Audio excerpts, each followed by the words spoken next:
Bonjour et merci de m'accueillir chez vous. Ce petit film raconte la conférence que j'ai donnée au niveau de la mairie du 6e arrondissement en tant que président de la commission de nutrition du senior. On parle ici de l'étiquette, ce qui est marqué sur un paquet, ce qui est obligatoire en France, les allégations, l'étiquetage, les labels et les mentions. Nous avons d'abord l'agroalimentaire qui est là pour nous donner des indications afin qu'on puisse acheter. Ça peut être des indications écrites ou bien des signes, des symboles qui nous donnent envie d'acheter. Mais soyons vigilants.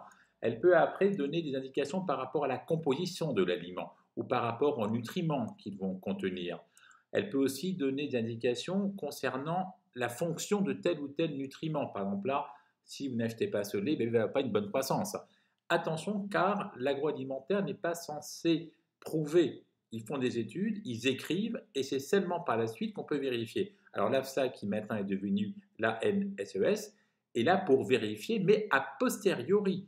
Au départ, ce n'est pas comme un médicament où on doit faire valider l'allégation et le produit avant de le mettre sur le marché. C'est pour cela que on a la direction des fraudes qui est saisie en cas de doute sur ce qui a été marqué mais déjà vendu. Donc soyez donc vigilants. À ce propos, Danone, qui avait écrit des tas de choses sur ses produits, rappelez-vous le bio qui n'existe plus, toutes les mentions qui étaient marquées sur sa gamme avec une seule bactérie à l'intérieur qui n'a aucun intérêt puisqu'il en faut des milliards différents, a donc versé 23 millions d'euros aux USA pour éviter le procès. Imaginez-vous combien ça leur aurait coûté. Alors donc soyez très vigilants. Obligatoires sont marquées les informations pour 100 grammes de produits, mais il faut de bonnes lunettes par biscuit et pour un adulte type. Mais qui est l'adulte type? Je ne le connais pas. Après, il est obligatoire de marquer la composition en lipides, glucides, protéines et fibres. Rappelez-vous, quand il y a marqué dont graisse saturée, ça veut dire dont mauvais gras, et dont sucre simple, c'est dont mauvais sucre. Donc après le don, rajoutez le mot mauvais. Et ainsi, quand on regarde bien, celui-ci a 14 grammes de mauvais gras sur 26 et 40 grammes de mauvais sucre sur 61. Donc attention.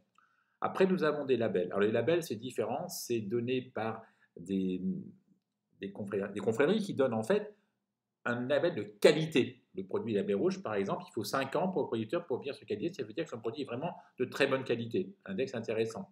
Après, il y a le côté bio. Donc là, c'est pareil. La bête, elle mange bien, elle est dans un bon environnement, ça n'abîme pas la planète, elle est heureuse, etc. Puis nous avons des AOC. On sait que le produit vient bien de tel endroit. Par exemple, les lentilles du puits viennent du puits, le comté vient de là, etc. Et puis les certificats de conformité qui prouvent bien que ce poulet vient de Duc et pas de chez le voisin. Qu'est-ce qui est marqué de façon obligatoire sur l'emballage? Eh bien, la liste des ingrédients. Et là, je vous assure, il faut de très bonnes lunettes pour pouvoir le voir. Par exemple, dans ce produit, il y a toutes ces choses. Chose à savoir, la liste des ingrédients est légalement du plus important en poids en volume au moins important. Dans cette pizza, le premier aliment, c'est la garniture plutôt que la pâte. C'est pas ce qui se passe en Italie. Et puis des produits dont on ne connaît même pas le nom. Alors sachez, regardez quand même, repérer le sirop de glucose, c'est complètement un produit addictif. Sirop de glucose, sirop de fructose, évitez ces produits. Et puis les additifs, alors évidemment, quand on voit tout ça, on se dit waouh, pas top. La quantité doit être marquée sur le produit et par petits paquets, pareil, il faut regarder. Et puis on a aussi la date limite de consommation ou d'utilisation. Consommation, c'est pour des produits périssables, mauvais pour la santé. Et la DLUO, c'est plutôt pour avoir la meilleure qualité gustative du produit, comme le riz ou comme les pâtes. Obligatoire aussi marquer le mode de conservation et l'adresse où on peut rouspéter. Bien, mais quand vous faites vos courses sur Internet, l'intérêt, d'abord, vous n'êtes pas sensible à l'environnement des grands magasins et surtout, vous pouvez regarder ce qu'il y a dans le produit de façon facile puisque les polices sont visibles. Là, par exemple, je vois bien qu'à date avant 8 jours, je vois les ingrédients sans avoir besoin de me plier en cadre le produit, je vois les compositions et je vois aussi le service. Donc, facile, du coup, je peux tranquillement acheter mes produits, avoir toujours les mêmes et ne pas être tenté. Alors, on a essayé de faire marcher cette nomenclature. Il y avait d'ailleurs une émission Cache Investigation qui en a parlé.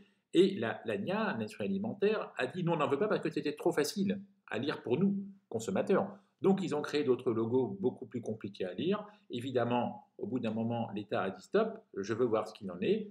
A été commentée une grande étude dans des départements du Nord et ici pour dire quelles étaient des 4 informations nutrition la meilleure. Évidemment, c'est celle-ci qui est notée. Il faut savoir qu'à l'époque où l'Europe a donné cette directive, seule l'Angleterre l'a acceptée et aujourd'hui à Londres, vous avez sur tous les produits obligatoire ce score qui est marqué. Donc, on arrive ici avec ce score qui a gagné. Donc, évidemment, A, c'est le plus favorable, c'est vert. E, c'est moins favorable, c'est rouge. Quand c'est A, c'est que c'est riche en fibres, en protéines, en fruits, en légumes. Quand c'est rouge, c'est que c'est trop riche en énergie, trop d'acides gras saturés, trop de sucre, trop de sel. Facile à regarder. Alors, évidemment, l'industrie s'est fait un peu tirer pour pouvoir mettre ces logos dessus, mais les revendeurs, les vendeurs de proximité, Auchan, Intermarché, Leclerc se sont dit, tiens, je vais récupérer le client du voisin. Donc, eux se sont mis à marquer cette nomenclature sur les gondoles. Et puis, les fabricants, petit à petit, s'y mettent. Sur les Michon, Danone et Maiken, ont marqué sur les produits la nomenclature. Petit à petit, on voit bien que c'est le consommateur qui finit par imposer ses choix parce qu'il peut regarder la nomenclature ailleurs. Donc, par exemple, une maman qui arrive dans l'étal des petits déjeuners, facile de trouver le A. Si vous avez envie de manger des lasagnes bolognaises, facile de trouver quelle serait la meilleure pour votre santé le soir.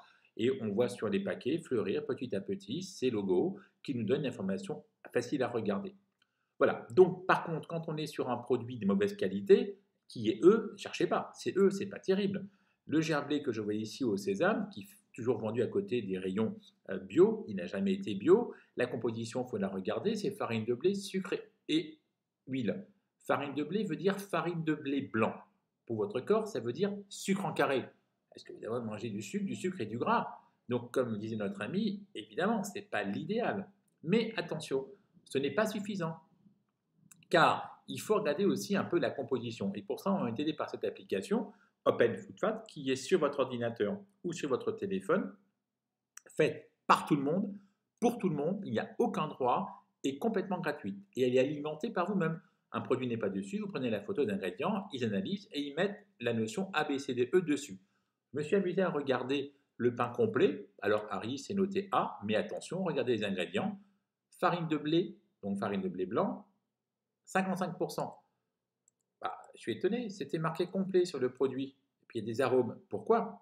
Donc dans ce Harris complet, le seul complet, c'est les 6,7% de son de blé. On se moque de nous. Alors qu'une Vasa, comme celle-ci, est faite toujours A, mais par contre, farine complète, 58%, son de blé 26%, soit 5 fois plus que de l'autre côté. Alors, quand on regarde de plus près les composés, effectivement, il n'y a que 1 g sur 5 de mauvais gras et que 2 g de sucre rapide sur les 42, donc très bon produit. En conclusion, regardez le Nutri-Score soit sur le paquet, soit sur l'application PetFoodFat sur votre téléphone en scannant le code barre, mais faites aussi des courses sur Internet pour avoir un meilleur jugement et regardez les ingrédients, plus importants, moins importants toujours, et faites attention aux mauvais gras et aux mauvais sucres. De là, vous pourrez faire vos courses tranquillement et savoir quoi acheter pour votre famille et pour vous-même. Voilà, sur mon site, vous trouverez des vidéos de façon générale sur la bonne alimentation. Sur mon copain, l'appareil vapeur, dont c'est celui-ci qu'il faut acheter, c'est un des meilleurs rapports qualité-prix. Là, un film général pour vous réhabituer à l'utiliser. Et puis, chaque petit film ici, c'est une recette. Et en 3, des vidéos YouTube sur le petit déjeuner, les œufs, la viande, etc. De quoi vous donner de bonnes informations pour commencer à nouveau à vivre en harmonie avec sa silhouette et son assiette. Voilà, je vous remercie pour votre attention. J'étais un peu long, mais en tout cas, j'espère que ça vous a intéressé. Merci, au revoir.